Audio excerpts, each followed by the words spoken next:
মহান বিজয় দিবসের বর্ণাঢ্য আয়োজনে জাতির শ্রেষ্ঠ সন্তানদের স্মরণ করছে বন্দর নগরী চট্টগ্রামের মানুষ।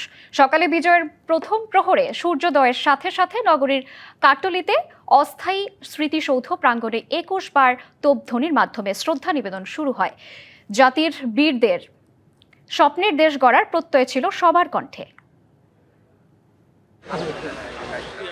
মহান বিজয় দিবসের প্রথম প্রহরে চট্টগ্রামের কাট্টলিতে অস্থায়ী স্মৃতিসৌধে জাতির শ্রেষ্ঠ সন্তানদের স্মরণ করতে ঢল নামে নানা শ্রেণী পেশার মানুষের।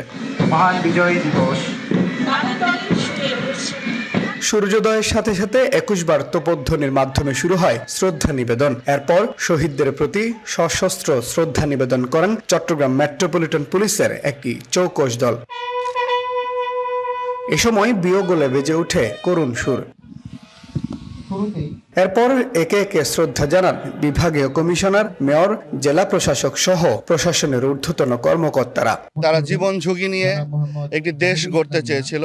আমরা আমাদের তরুণ প্রজন্ম, আমরা যারা আছি, আমরা তাদের সেই স্বপ্নকে বাস্তবায়ন করতে চাই। আমরা জনগণের আকাঙ্ক্ষাকে অবাধ, সুষ্ঠু এবং নিরপেক্ষভাবে প্রকাশ করার এবং একটি জনগণের আকাঙ্ক্ষা সরকার প্রতিষ্ঠার জন্য আমরা এবার প্রচেষ্টা সর্বোচ্চ। নতুন এবং ফিরে আসা গ্রাহকদের জন্য নগদে চলছে ক্যাশব্যাক সহ প্রতিদিন হাজারো উপহার জেতার সুযোগ। হবে আশা আর ফেরা, সারপ্রাইজ সেরা। প্রচেষ্টা চালাবো। মুক্তিযুদ্ধের চেতনায় উদ্বুদ্ধ হয়ে গণতান্ত্রিক আন্দোলন ও ভোটাধিকার প্রতিষ্ঠার আন্দোলন চালিয়ে যাওয়ার কথা জানান সিটি মেয়র। এখনো মানুষের যে মৌলিক অধিকার, গণতান্ত্রিক অধিকার রক্ষার জন্য আমাদেরকে কাজ করে যেতে হচ্ছে। আমরা আমাদের যে স্বাধীনতা, সেই স্বাধীনতাকে আমাদেরকে ধরে রাখতে হলে আমাদের ঐক্যবদ্ধভাবে সবাইকে মিলে একসাথে কাজ করতে হবে। সম্প্রতি মুক্তিযুদ্ধের ইতিহাস নিয়ে ভুল তথ্য ছড়ানো হচ্ছে দাবি করে ক্ষোভ জানান বীর মুক্তিযোদ্ধারা। যারা যুদ্ধ করে নাই, যুদ্ধ দেখে নাই, তারা যুদ্ধের গল্প করে। বুদ্ধিজীবীরা তাদের বিবেককে বিসর্জন দিয়েছে, বিকৃত হয়েছে, জাতিকে বিভ্রান্ত করছে। এটা আমাদের জন্য অত্যন্ত দুঃখজনক। প্রশাসনের ঊর্ধ্বতন কর্মকর্তাদের শ্রদ্ধা নিবেদনের পর সর্বসাধারণের জন্য উন্মুক্ত করে দেওয়া হয় স্মৃতিসৌধ। বিভ্রান্তিমূলক তথ্য প্রচার করা হচ্ছে বা বিকৃত করা হচ্ছে ইতিহাসকে।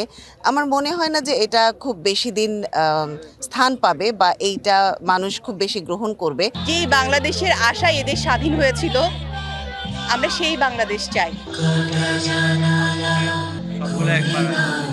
এদিকে চট্টগ্রামের জেলা স্টেডিয়ামে অনুষ্ঠিত হয় মুক্তিযুদ্ধের ঘটনা নিয়ে মনোজ্ঞ প্রদর্শনী। এতে অংশ নেয় বিভিন্ন শিক্ষা প্রতিষ্ঠানের শিক্ষার্থীরা। এছাড়া বিজয় দিবসে বিভিন্ন রাজনৈতিক ও সাংস্কৃতিক সংগঠনের পক্ষ থেকেও ছিল নানা আয়োজন। Mujibul Haque, DBC news, Chittagong.